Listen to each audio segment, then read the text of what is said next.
Mama, I got bad news, bad news. I've been rolling with some bad dudes, bad dudes. I've been trying to get a bag. Hello, listeners. Welcome to the Ashes to Awesome podcast, Rising in Recovery. Our podcast provides light, hope, and understanding about addictions and mental health to people living within that life and the people who love them. Today's episode is brought to you by Yacha Treatment Centers in Phuket, Thailand. They are a clinic run by clinicians, not a business run by businessmen. And they know that where addiction is the smoke, trauma is the fire. Learn more at yatracenters.com. That's yatracentre.com. Hello, listeners, supporters, watchers, whatever we're calling you these days. Welcome to another edition of the Kaleidoscope Wednesday on the Ashes to Awesome podcast. I'm your host, Chuck LaFlange, and of course, in virtual studio is Ryan Bathgate. How you doing today, Ryan?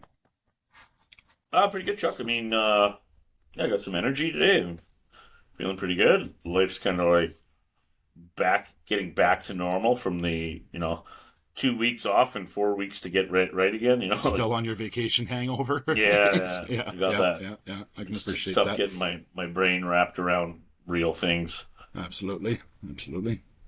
Yeah. Myself, she's been a bit of a heavy week this week, with a couple more overdose deaths. And as I was telling you earlier before we started recording, and that following the one from earlier, on September 1st of this month as well. So just it's a lot all at once this time. So I'm actually kind of looking forward to today's episode to finish off the 3-part series on the Emotional Lexicon, because I think some of this stuff is going to apply. So that's what it's all about.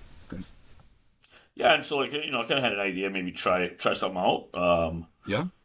I don't know if it will take the first time, because this practice is something that needs to be practiced over and over to really master the sequence of really learning about how to match your emotions with words by using your somatic or body physical experience. Okay, and this is the locating. You've referred to this in a few episodes in the past, right? So yeah, and so like when I say locating, that's kind of a phenomenological term itself, but it helps me understand when I locate where the motion is in my body, it gives me a sense of what kind of emotion it is based on where it is. Yeah. If that makes any sense. And I know, just for example, like, when I have a feeling of dread, I experience it very low and heavy in my stomach. When I have an experience of connection, I experience it more up in my chest and heart. Yeah. And in between there's like variations of anxiety and things like that. I feel anxiety almost in like my solar plexus. And so, ironically, this is how I kind of stumbled across the idea that shame is not a human emotion, but a social emotion, because I couldn't locate it in my body. When I tried to apply shame and feel it in my body, it was nowhere. Guilt, I could feel right around my stomach area, which told me that is part of the experience. But shame not. Like I said, it's my opinion. But the way that I see shame working, it is, to me, it's much more of a social emotion than it is an actual human emotion. Yeah. All right. So, well, why don't we get into that? I do want to look at the feeling wheel today. We've been talking about it for some time now, but we haven't really taken a good hard look at it. So, okay. Once we've gotten through this exercise, we can dive into that, and then of course we'll. I've got some great questions in the hopper from the mailbag too. So some great questions actually today that I think you're going to enjoy. So, yeah. All right. So why don't I just get into this here? Okay. So this practice is developed by a gentleman by the name of Eugene Gendlin, who in the 80s kind of came up with this idea that we can learn a lot from our body's wisdom, and our the emotional state of ourselves cannot be contrived by the cognitive mind, and it has to be experienced as a felt sense or a feeling within our body. Okay. And this is why, like, when I ask how someone's feeling, I don't want them to tell me what they think they're feeling. I want them to tell them what they're actually feeling. And so because there's just like when we add cognition, we add thought, it becomes almost muddled. Like it's not a very it's more of an ambiguous process, and I think we end up guessing what we're feeling without actually really knowing. Yeah. And and it just becomes a disservice, because if we don't have an expansive emotional lexicon, then we're never really going to hit the mark. It's gonna be, well, I'm not feeling good, and I'm not feeling bad, and I'm not feeling sad, and I'm not feeling angry, and those are the only 4 words I know. So I don't know how I feel. Yeah. When and then we're gonna, as we apply the feeling wheel, we can see there's an abundance of different emotions that we can apply to our lexicon and expand it. Now, lexicon, just for those who are catching up, is just really a fancy word for vocabulary. Yeah. Yeah. Right. Yeah. So if you want to sound smart, you can just say, I have an expansive emotional lexicon. People are like, wow.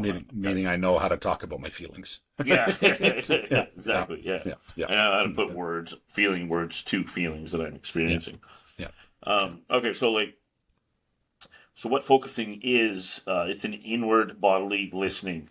And what it does is when we listen to our intrinsic self or the somatic experience, it gives us access to really a different sense of a healing process, and can really give us an idea of what is the anatomy of our painful wounds, if that makes any sense.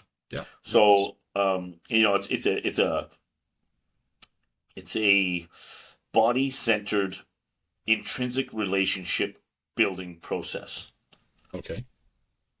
So it's really about the inside out, whereas most of our society, we're trained to be outside in. That's how we have materialism, and we have all these false senses of power or greed or things like that. They're all dependent on the extrinsic world, and when we're dependent on the extrinsic world for any identity or meaning, then we're stepping into a trap, really.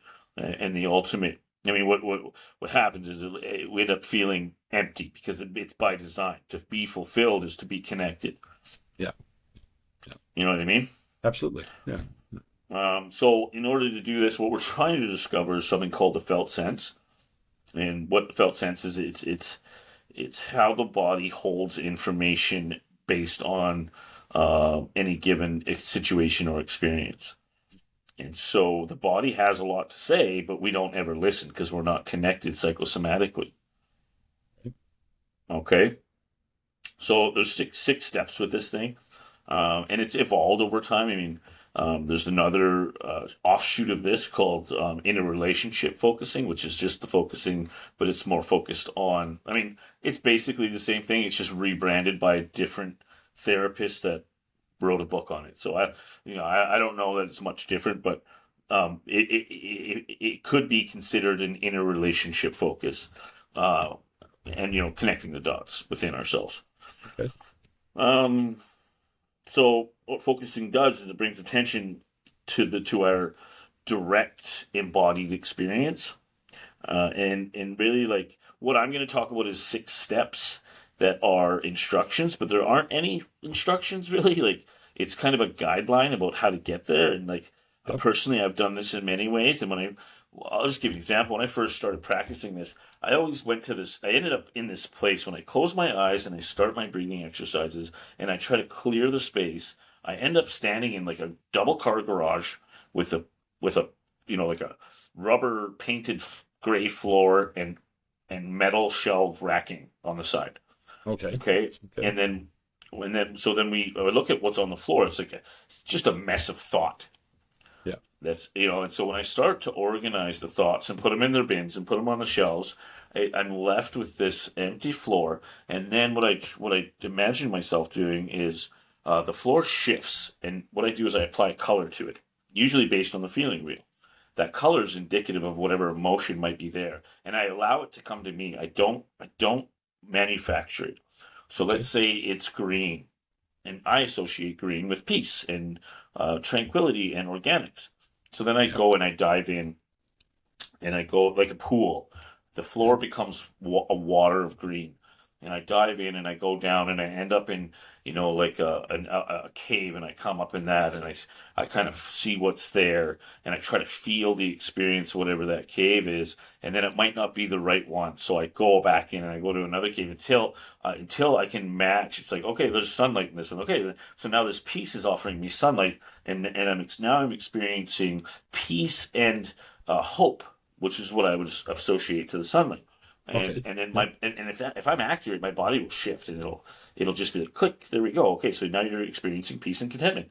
Okay, well, where's that on the wheel? Okay, look in the wheel, it matches, and now I know how I'm feeling and I'm in a psychosomatic connection. Okay. So that's just like I like the big visuals, so that's kind of what I how I operate with developing my emotional intelligence, because like everyone, I started at a massive deficit, and so it was more helpful for me to use shapes and colors in the beginning before I had an expansive emotional lexicon. Okay. And so like what we learned from this is we learned how to bring awareness to the body, and especially like most of this happens in our torso area. Like I don't experience anxiety in my elbow, like. No, right? Yeah, it's certainly not the crook of your knee, anyway. Yeah.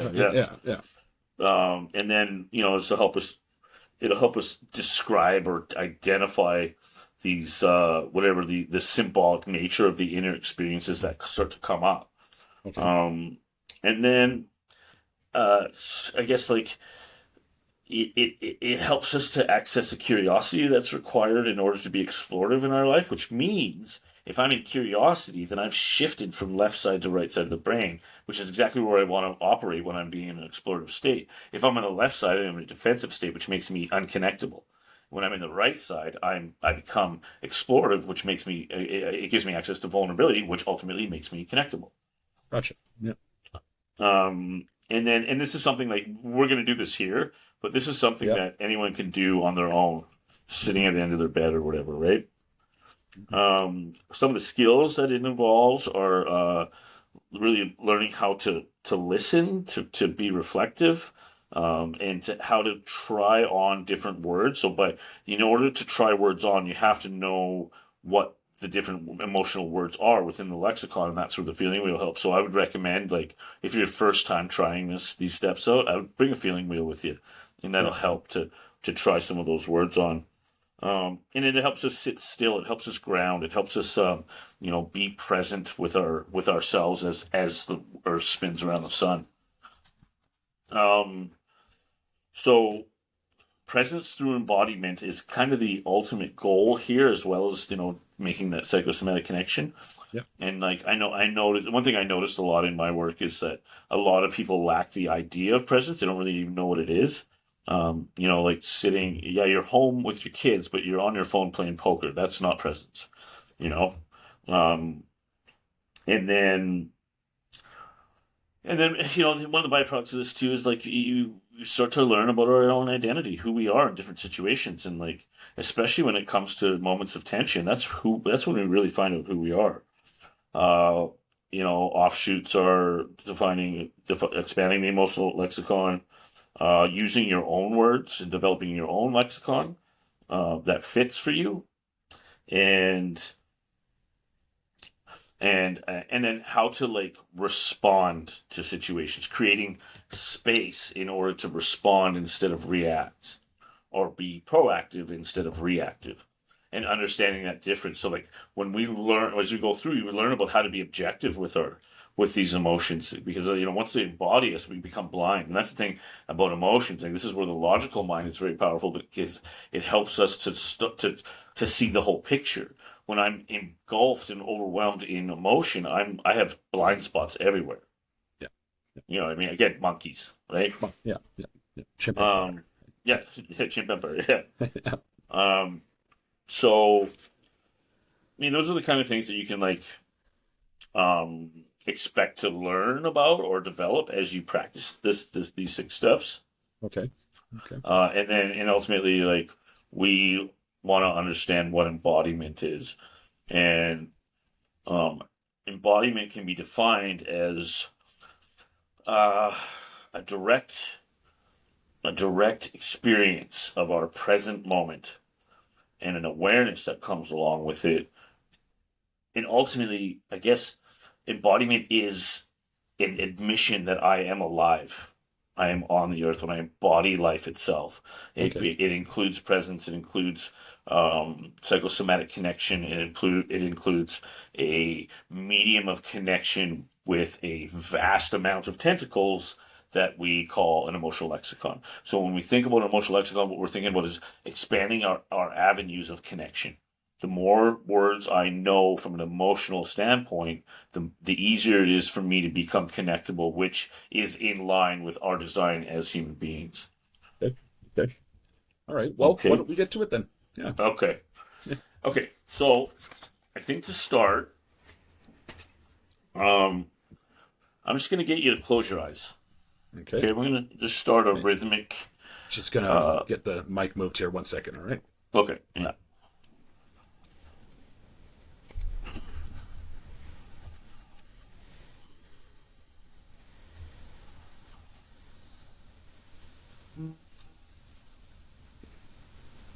All right.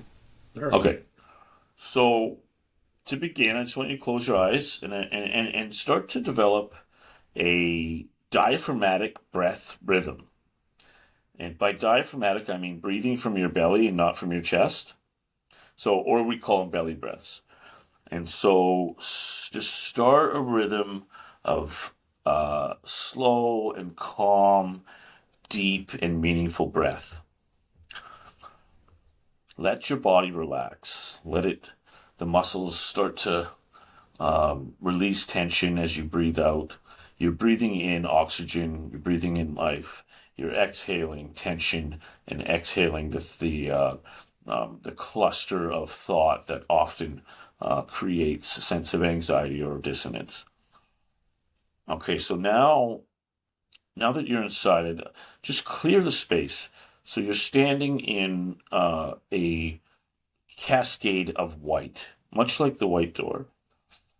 And what we're going to do is we're going to take our cognitive thoughts and we're going to allow them to exist within a ball. And that ball is something that you can hold. And it's often it's often quite transparent, almost like the earth. It can be a bit cloudy. And we're just going to put that ball down onto the white floor. Now that's where we're going to leave our thoughts for now. As we continue with our slow diaphragmatic breath, at any given time we can come back to our breath and refocus and reground. Now, with the other hand, we're going to start to develop a shape and a color.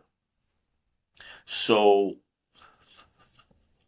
go in as you hold this ball into your torso and into your body.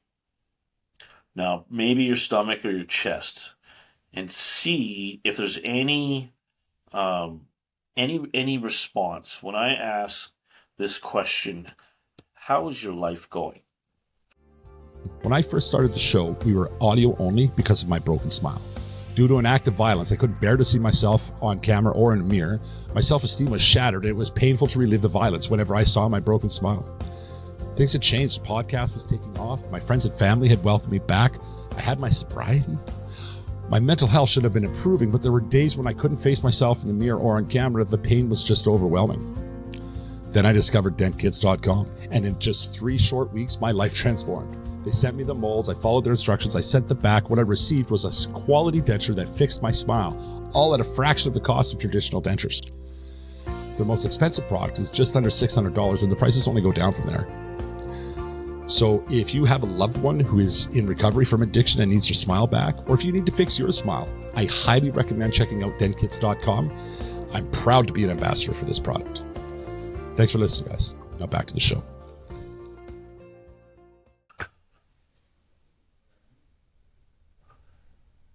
Okay. Now allow color or shape to start to form in that right hand as you ask those questions to yourself. What is the main thing for you in your life right now? Try and sense that with your body, not your mind. Remember, our thoughts are still in the ball over on the floor. Now, are you having any words or any feelings that come up when you ask yourself, what is the main thing in my life right now?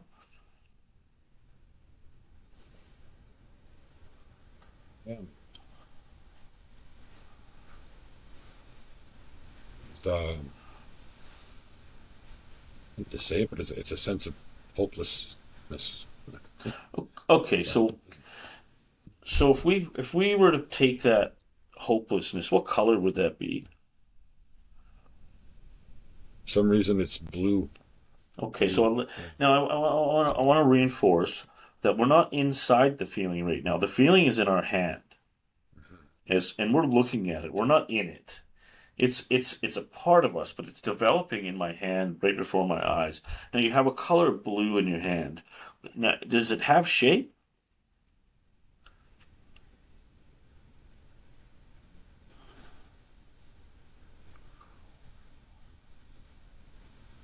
Yeah, it's a ball, but I think that's because it's in my hand. Is it perfectly round? It is. Yeah, Okay, so it's blue and it's round, and you've associated hopelessness with it. Is that accurate? it's accurate. Okay. Now, we're not in it. We're looking at it. We're outside it.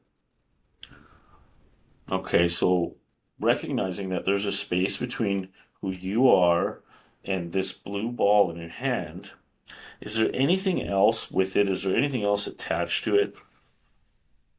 And again, let's go back into the feeling, into our chest, as we let it develop through our arm and into that ball in our hand.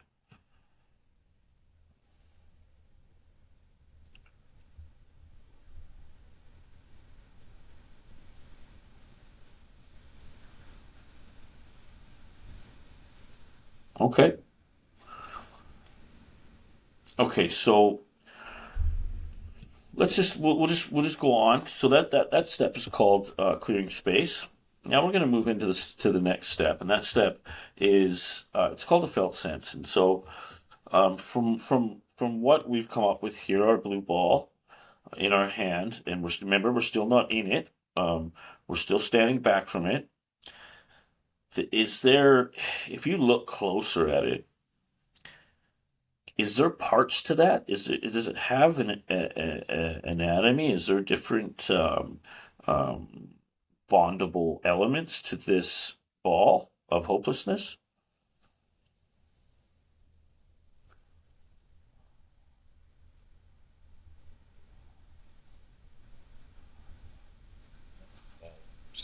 Mm. Chunks missing out of it. You picked up when you were a kid. Yeah. And so that means something. Where did the chunks go? How did it become so imperfect? Good, and that's fine. And I think right now where we need to be is just having a sense of it in all of its ambiguity. Um, so,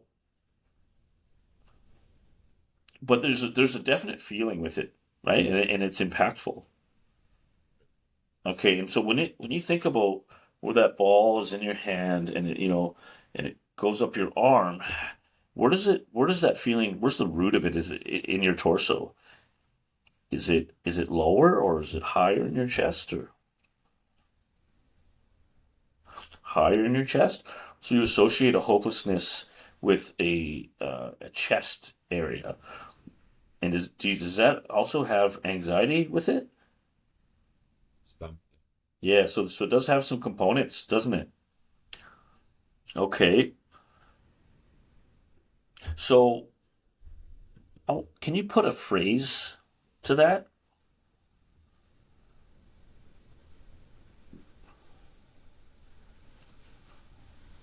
To name Just it maybe or maybe to a word like description word like scary or heavy or like can you heavy, maybe for it's sure. it's heavy. Okay, try some more. Um, Overwhelming. Overwhelming, okay. But as far as the description of the ball, it's heavy, it's rugged, Yeah. it's imperfect. And the way you're attaching to it is it's too much.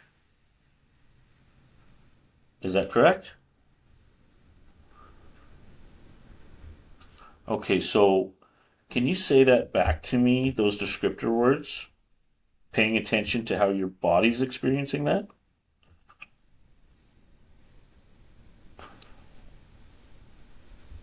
Heavy.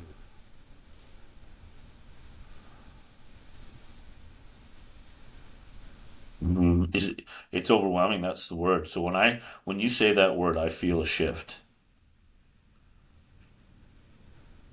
Did you? Okay. So how does the ball change anymore? Does the word hopeless change? Is it that your body is feeling overwhelmed more than anything? So in order to like concretize this process, let's go back and forth between the words hopeless and overwhelmed. And I want you to say those to yourself, one after the other, while maintaining the image and shape.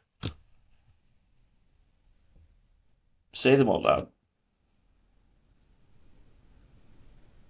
Give it space between. Allow it to resonate.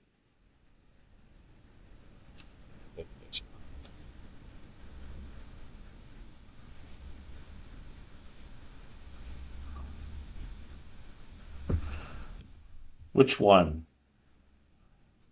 Which one is overwhelmed? Overwhelmed is the one, isn't it? Okay. So what is it about this feeling that really drives it to the top? What is it about this problem? What makes this problem so overwhelming?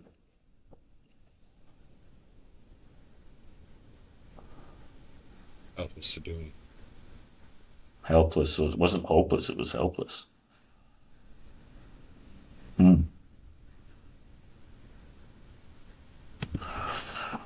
Okay, let's turn your focus back into the feeling.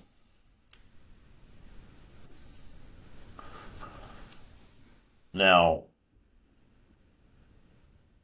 while we're with this, and we've touched down on the word overwhelmed, did you experience anything that might shift or give some form of release by identifying that?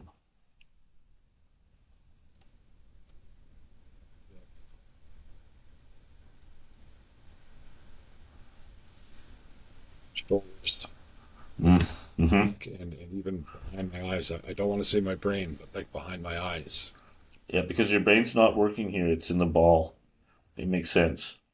So what's happened here is you've experienced a felt sense. And it doesn't have to be clear, but it's a holistic bodily alignment. And so, we looks like we got a little bit lucky by getting that experience. So I want you to just take a few deep breaths and then come back.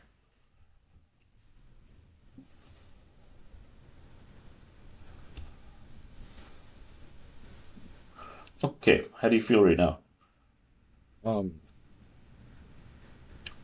Overwhelmed. To be honest with you, it's like completely. Now, do you feel like you've expanded your horizon of understanding about the situation that you focused on today? As to my feelings about it, yeah.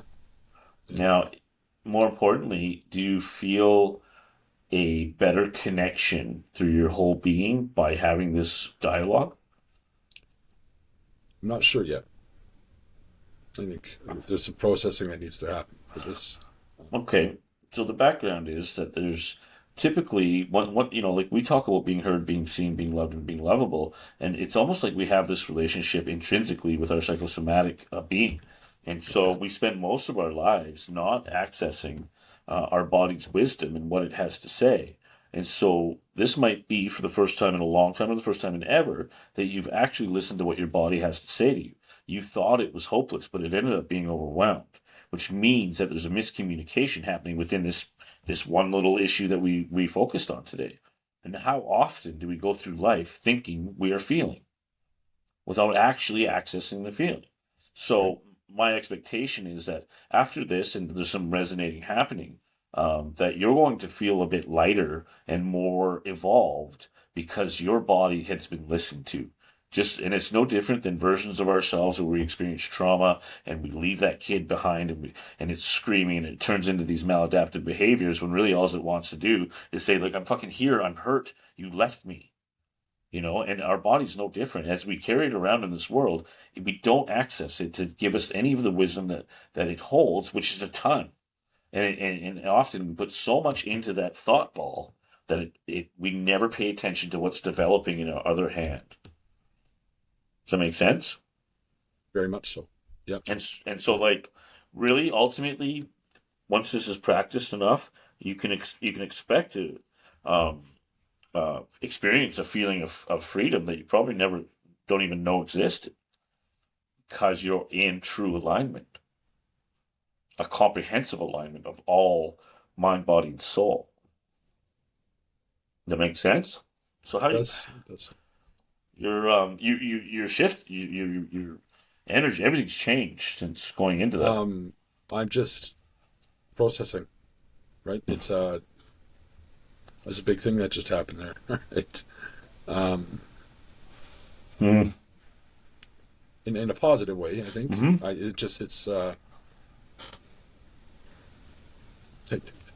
You know me, I have a hard time paying attention, and now I'm like, in my mind, I'm going, you need to do this more, and I'm thinking about the benefits, and I'm thinking, you know what I mean, right? So yeah, right. And to be honest with you, it's an excellent practice for people who experience characteristics of ADHD, because you're literally taking your thoughts and putting them aside. And the problem with, one of the main challenges of ADHD is that so many thoughts going on so many times that you're herding cats with your thoughts. True story. Yeah. So we're just going, okay, we're going to put all those cats in a ball and put it over here for a minute and allow our body to, especially ADHD, you're not accessing your somatic experience whatsoever. Hey guys, I hate to interrupt, but I wouldn't be doing my job if I didn't tell you to check out the swag shop on our website. That's www.a2apodcast.com/swag. Got all sorts of new hoodies, t-shirts, tank tops, anything you can think of, really good. And if we don't have what you're looking for, just drop me a line. Customization is absolutely free. And you can DM me on any of the social medias or email me at asheswasspodcast@gmail.com. Check it out. We love to see people wearing our swag, and it helps to get the message out. Thanks, guys. Now back to the show. However, it's just like this hostage situation of feral thought. Well said. Yeah, it is. Yeah. And so, but we have power, right? That we don't often exercise, and this is a really good example of that. So I would implore you to practice this more often. I practiced this at before I went to bed every night for a few years. I don't do it anymore, but it developed so quickly with me, like that.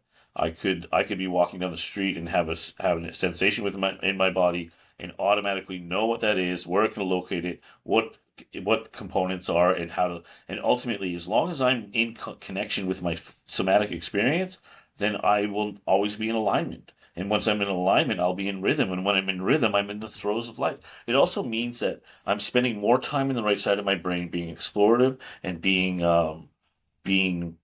curious about existence instead of fearful and defensive, which is my set point.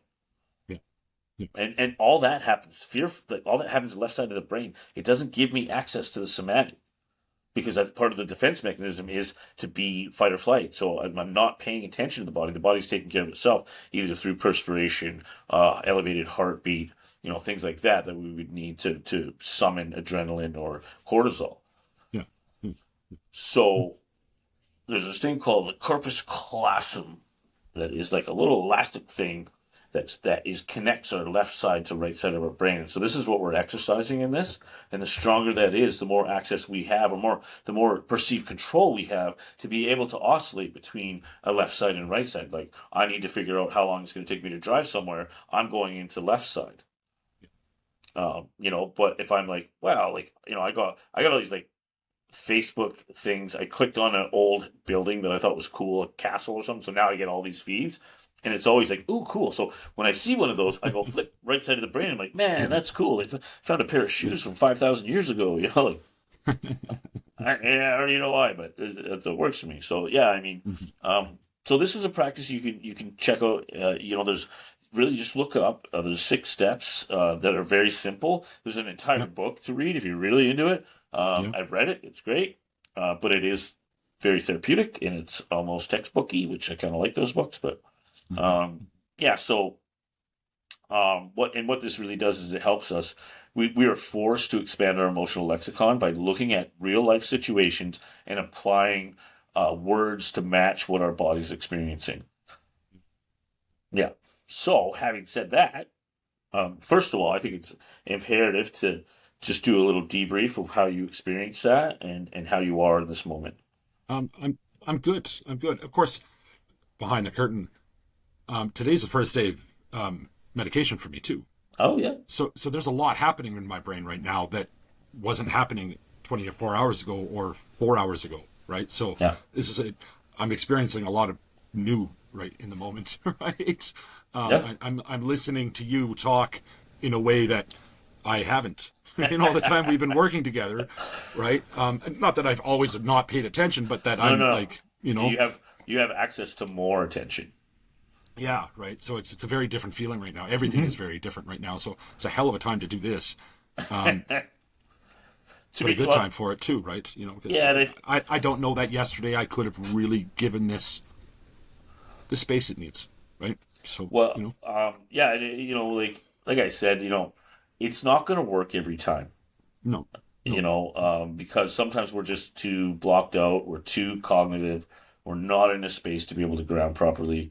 And so we kind of got lucky here, I think. Is that why you said you did it before bed, because you're kind of relaxed and winding down, and that's the ideal time to do that? Then is for me. I don't know if maybe it was a matter of convenience. Like, I'm not a morning person, so like I'm like up in the shower, off to work. I don't do like coffee and read the news and that shit. I'm like, get as much sleep as I can because I got a long fucking day ahead of me. So that could be that, but I mean, I know it's like I'm an overthinker, like, and so sleep has always been an issue. Can you overthink something? Is that a thing? I don't think you can overthink anything. Right? I can have thought impede my ability to rest, which happens often. Yeah, no, I hear you there. So this helps. It helps me ground before bed. Gotcha. Yeah. Yeah, so and I think we had a pretty interesting discovery there that hopelessness wasn't hopelessness; it was helplessness that was actually being overwhelmed. Yeah. And so this is why we try things on and then let it evolve. So you tried something that came from your mind, and your body spoke back to that and said, "No, you're actually first of all overwhelmed," which says you're putting a lot on your body right now. And then helpless because you're trapped in that overwhelmness. It's a hostage situation. Yeah. And so like that's a pretty powerful finding that you would have just gone through every day and let it build up without all of it happening outside of awareness. Everyday ordinary consciousness leaves out more than it takes in. So when we have all these things happening outside of awareness, it impacts us, usually manifests through maladaptive behavior, whether that be sacrificing our values like honesty or integrity, or it be coping with things with substances, or maybe I'm fucking moody, which is kind of my story. I mean, and so like I have to assume that there's so much happening outside of what I know exists that is influencing the way I am on a day-to-day, moment-to-moment basis. And by having an acceptance of that, I hope that it alters my ability to be proactive instead of reactive. Yeah. We should be taking a look at the wheel here too. Sure. Before we get too far ahead of ourselves. Holy crap! It's already 40 minutes in. Look at that. I'm okay with that though. So I'm going to pull that up on the old screen here. Bear with me while I do that. By the way, it's flannel season out here. Yeah, I'm seeing that. It's getting cold, are you? Right? No? Yeah. That's still 18 degrees, but it's cloudy. And I'm ready. You Jeez. know, I'm ready. I'm just this morning. I was like, yeah, it's time to rearrange my closet. Summer stuff in the back, there we winter stuff in the front. So it's 8 degrees here today, right? But last night, I think it got up to 22 or something like that. Chinook. No, it was just like in the middle of the night. Got Oh. got really warm and then cooled back off again. So anyway, Okay. hey, here we are at the feeling wheel. So for somebody that's never seen this before, of course I have.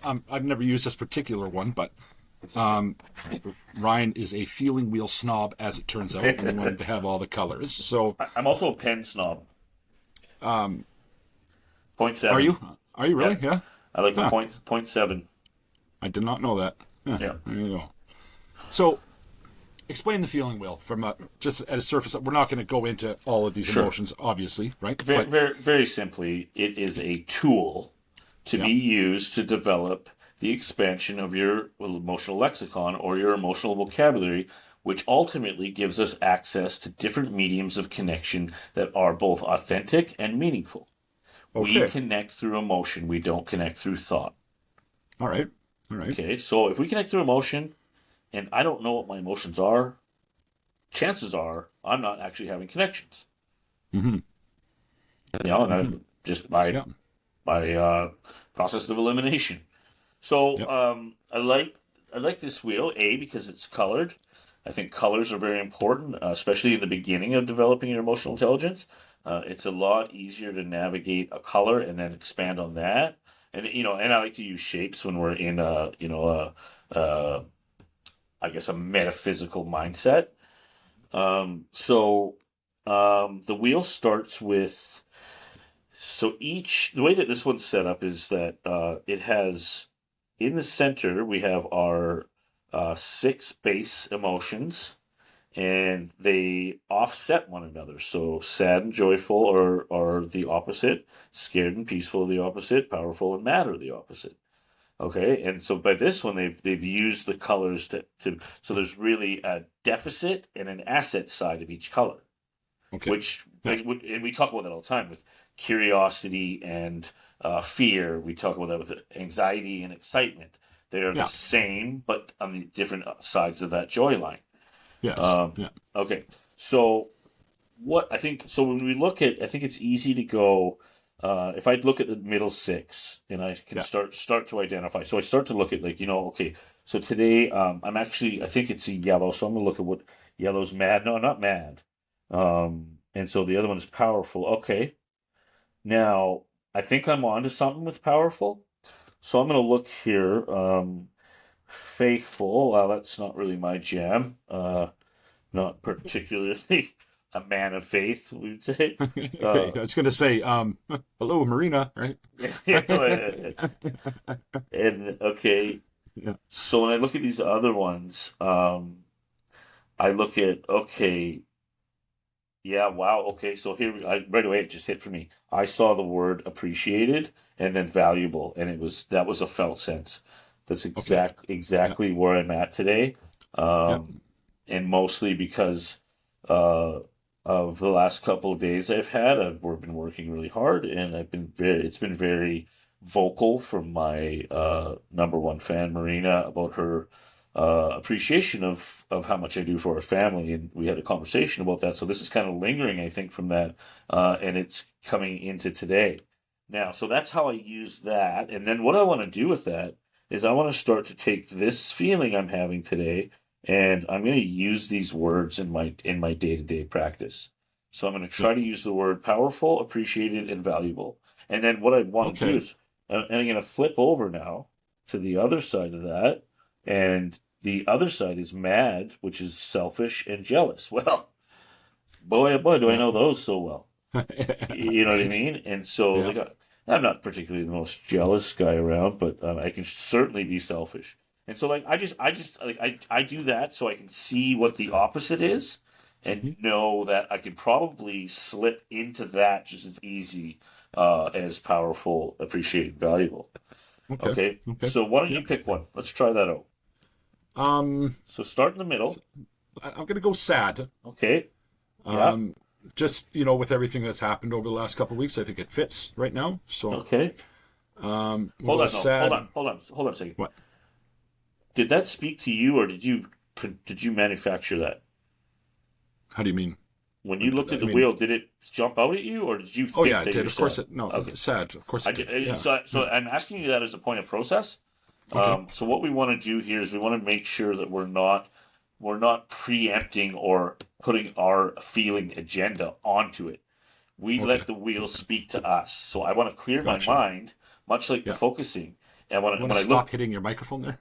oh, sorry, I'm very handsy. Oh. Okay, I'll stop. Now, for a quick public service announcement. One of the best ways to reduce stigma is with education. If you still have questions that we haven't answered on today's show, you can learn more about Together We Can's education group at twcrecoverylife.org. Hi everybody, this is Carl with today's public service announcement about naloxone, or, as it's more commonly known, Narcan, a medication that can help save the life of somebody experiencing an opioid overdose. Did you know that in 2021 opioids were responsible for over 7,000 deaths in Canada and 106,000 deaths in the United States? These numbers are staggering, but there is hope. Narcan is a medication that can reverse the effects of an opioid overdose and help save a life. Narcan is available for free at participating pharmacies and harm reduction centers across Canada and is also available without a prescription at most pharmacies in the United States. Now I know most of you won't be around people using opioids, but you never know when it will be around you, and you could save the life of someone who is loved and who loves. Okay. So I want to clear my mind and then look at the wheel and let it speak to me. Gotcha. You know what I mean? Because if I think a feeling, it's probably not accurate. I need to feel the feeling, and I want my body to be the thing that talks to me. So it processes the word sad, and it's like, bam, that's it. Okay, so carry on. Yeah. Go to what's the sub feeling of sad? Depressed, I guess, would be the one. I don't. That's not it. But I only say depressed by elimination. Okay. Right. Okay, we'll go to the outside wheel then. Is it inferiority? No, it's not. Remorseful? It's none of these things. So maybe it's an inaccurate feeling. Is it scared? Yeah, probably is. All right. Scared, anxious, overwhelmed. Look at that. So Helpless, insignificant. I could go either way on this one, right? So, Yeah. Yeah. So it's not sad. No, it's scared, right? Yeah. And so like way to be honest with yourself, because you're right. Once we hit that second tier, it wasn't accurate. Not at all. No. But as soon as we went over to scared, it was like bam, bam, bam. Yeah. See how that spoke to you? Absolutely. And so I would and then so let's look at the opposite of that, which is peaceful, content, and relaxed. So, if you're in a deficit emotion, you can go across the wheel and start to focus on a state that you want to be. Yeah. Right. Wait, and then so it's like, how far away from scared, anxious, and overwhelmed are you to peaceful, content, and relaxed? What do you need to make that shift? No, that's a big conversation. It is, and I think it's one that you take with you for the day, and allow it to emerge instead of trying to contrive a shift. Yeah. And maybe today, scared and anxious and overwhelmed is where you're going to be. But you know that if you're feeling scared, anxious, and overwhelmed, based on the tenets of the wheel, you know that you have access to peaceful, content, and relaxed. It's possible. Yeah. Right. Yeah. And so that's kind of how. And that's where the work is, I guess. Right. A person has to decide to put that work in and get and and it's move over to that side of the wheel. Right? And it's all about the practices of presence and about embodiment and like the things that we talked about earlier. Like this is what we want to embody: peaceful, content, and relaxed. And I'm at this place of scared, anxious, and overwhelmed.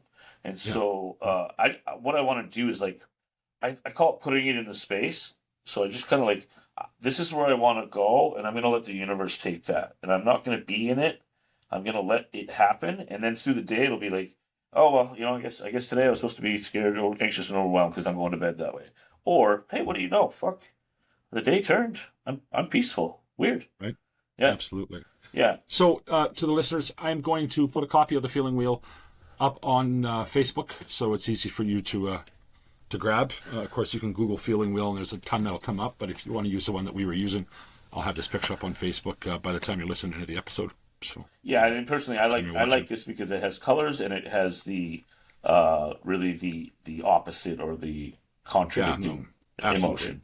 Yeah, so when I look at one, it automatically makes me look at the other one, which means that I'm taking in and learning 6 new words in my emotional lexicon in that one instance. Right. And that's a big deal. And that, I do have to speak to that, Ryan. Recovery is our base. And when I was shown this Feeling Wheel in the Moose Jaw Detox, when I was in detox, and I've said this before as part of the series, but I'm going to say it now. This is the one I was shown a very different one. Then I made one that I thought was really great until Ryan saw it and shit on my party and told me how bad it was. But in any event, snob. Of all the things that I've learned, and I have learned a lot, this is one of those things that I can really say I wish I understood the true importance of it when I learned about it, right? And of course, it's by doing this particular show with you over these last months that I really understand how important that is now. Mm-hmm. But when I learned about it. I thought it was cool. Okay, definitely something I'll keep in mind. I had no idea how important this was. Right. And how it would have changed the timeline, in not just my recovery, but in my enjoying my life. You know what I mean? Like, or understanding my life. Or I'm not even sure how to say that right. But can I pick up there? Yeah, you can. What this does is it expands the potential of and depth of our relationships to an unknown factor. Right. Like the meaningful connections we can create by understanding how important emotions are and how to communicate them. That's what's kept us here. Like that's an evolutionary piece. And so think about if I would have known this in my 20s. Hell, if you would have been taught this in school. Right, like this is what social studies should be, not the history of Russia. Yeah, no, I agree. And this is what social studies should be. And think about how many relationships I've burned and ruined because I don't know how to express myself. Right. Because I don't know what I'm feeling at any given time, so I project my shit onto someone else. I am essentially pushing them away, and then creating my own sense of isolation and loneliness. Think about how important this is when this is a recovery network podcast that you do. Mm-hmm. Think about how important the role of emotional intelligence is in mitigating the need to cope from an overwhelmed state of mind. Right. So much. So I can't even begin to express the significance of that statement. Right. Or how many times I wouldn't have used if I knew how I was feeling and could talk to somebody about it. Yeah. Right. Yeah. Without a doubt. Yeah. Yeah. All right. Well, why don't we jump in a mailbag? We've got a few minutes. You can't take too long answering these questions, or I'm only going to give you 2. So I don't make promises. That's not true. I make them if I know I can keep them. There you go.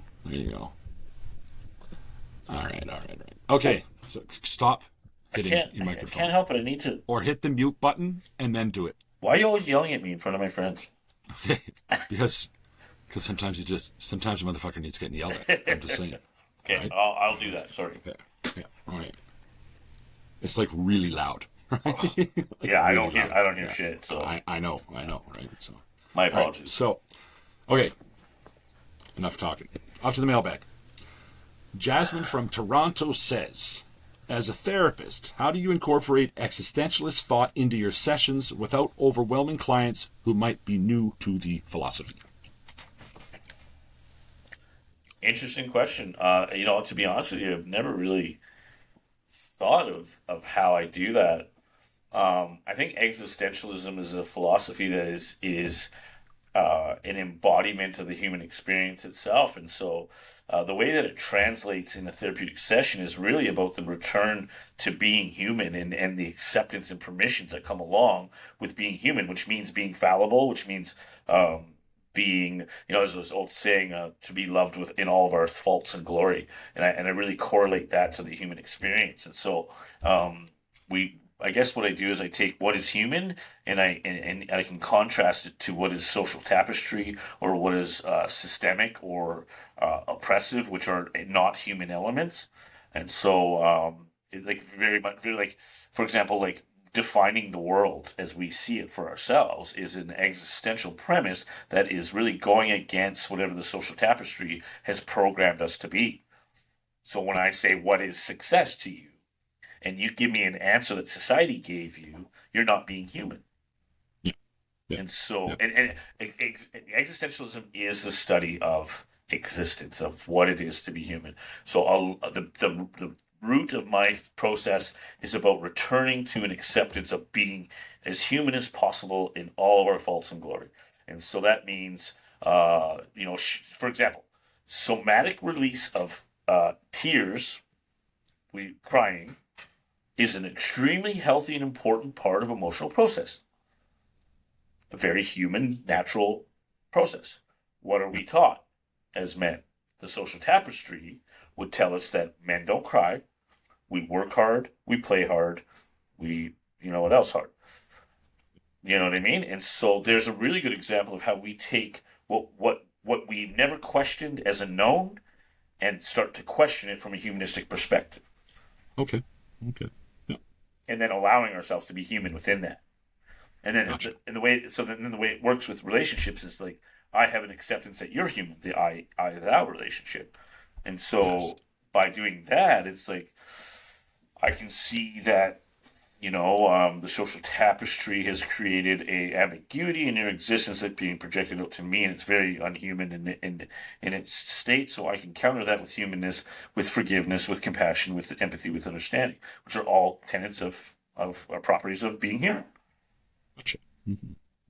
I don't know if that makes sense, but I got to keep it short. No, it does. Yeah, it does. No, it's great. It was a great answer, Ryan. It really was. Okay, so next up. Oh, crap. Somehow I cut her name off. Just a second. Mariah in Winnipeg, Manitoba says, can you explain the intersection between phenomenology and therapy? How does understanding a client's personal experience enhance therapeutic outcomes? These are great questions today. Yeah. Okay. So phenomenology is the study of consciousness. It literally means things that appear. Okay. So how it works in therapy is about developing our own sense of reality through consciousness by adopting lens shifting and lens changes. Okay? What we're looking for, we'll find. I'm sure you've heard that before. And so if I think about we talk about the locus of control, which is, the reality is a very phenomenological element of the locus of control, which are effort, environment, commitment, and perception. Now, perception is an element of consciousness. It's how the lens we see the world through. And so if I can take somebody with a very negative set point and they come into therapy, I can challenge their reality or their consciousness by using a phenomenological process of reality construction. Is this how you want it to be? Like, have we ever asked ourselves the question, is this how I want to see the world right now? And they, so, and this is something that I practice in my life, in that I'll set out in the day and purposely shift lenses. So, it started with the lens of beauty, but it would be like, I want to see the organics of the world today. So I'm going to put an organic lens on, and everything I see is organic, and all of the right angles and straight lines and concrete and steel kind of fades away, and I see the world in a different way. I want to see the world as powerful today, and then I can see where all this power is, and how some of it is misused, and some of it is misinterpreted, and some of it is misunderstood, and some of it is used very effectively. And you know what I mean? So I can see the world through a powered lens or a power dynamic. Or I want to see the lens. Maybe today it's a Saturday and I want to see the lens through the eyes of my 7-year-old self. And what an explorative, cool experience that is. And I can do that at any given time. So Right. the phenomenology really is like, developing a sense of reality that I'm content living in through reality construction. So, this can enhance the therapeutic experience because we can look back in the archives of our own history and start to shift lenses on how we saw things from before.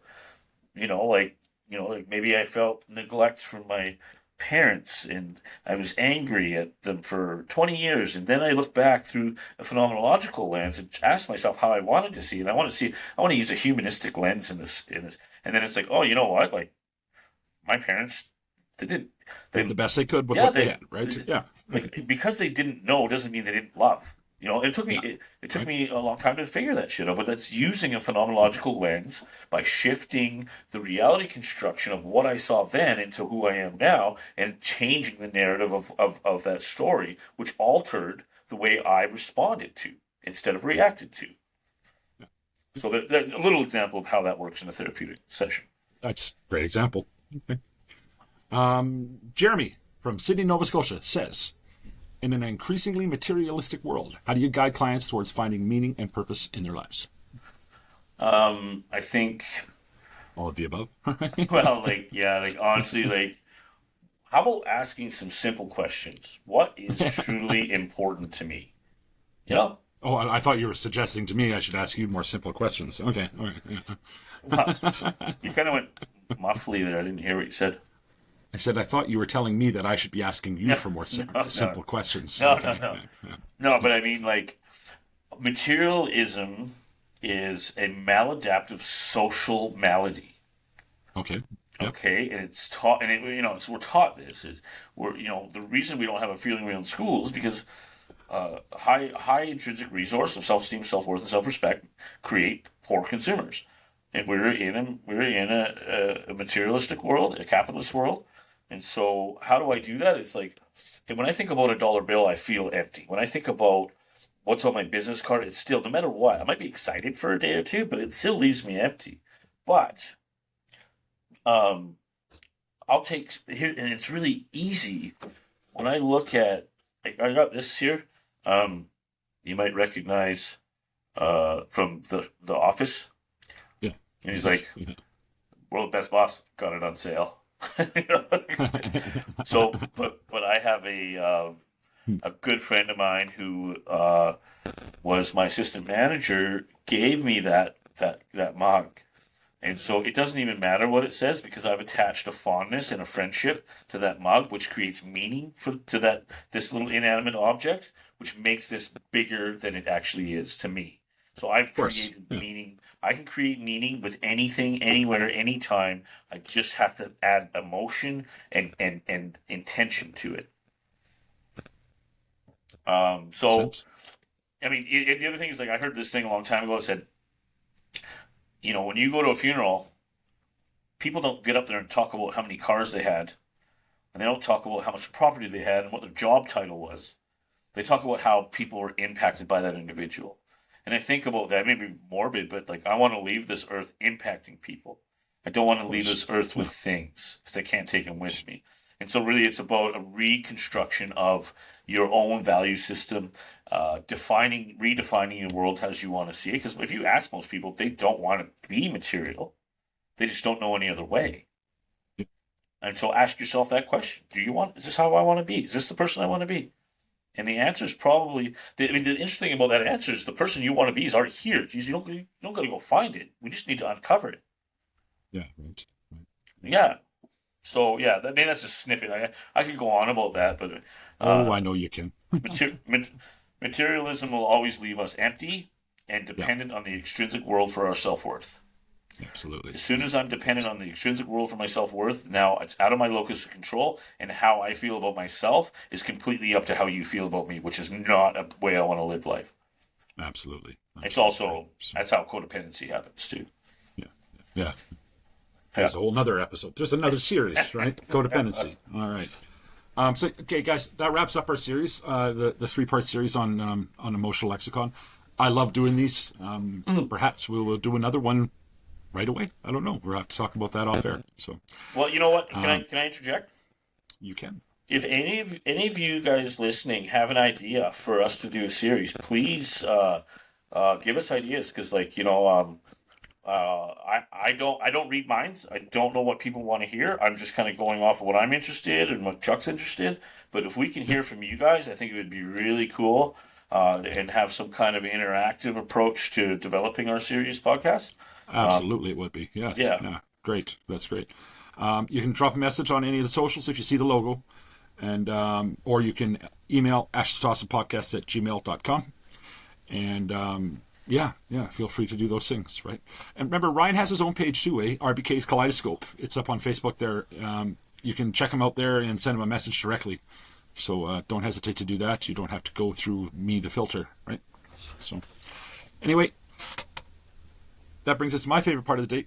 That's the Daily Gratitudes. Today's Daily Gratitudes are brought to you by Revolution Recovery, helping men recover and become their best selves through support and treatment. They've been there and they understand. What you got for us today, Ryan? I have. I am grateful for my family. I'm grateful for having a great job and a great life and great work and all that stuff. My final gratitude goes out to you, the listeners. Whatever you guys are doing, please keep doing it. I am not going to list off all the social medias anymore. We're on literally every single one of them, from Snapchat to TikTok to LinkedIn to Facebook to Instagram to TikTok to, oh my God, we're on it. Anyway, every time you do any one of these things, you're helping me get a little bit closer to living my best life. My best life is to make a humble living spreading the message. And the message is this. If you are in active addiction right now, today could be the day. Today could be the day that you start that lifelong journey. Reach out to a friend, reach out to a family member, call in a detox, go to a meeting, do whatever the hell it is you need to do to get that journey started, because it is so much better than the alternative. Got a lot of that this week or this month. And if you are the loved one of somebody who's suffering an addiction right now, if you could just take a minute, text that person, let them know they are loved. Use the words, "You are loved." that little glimmer of hope just might be the thing that brings them back.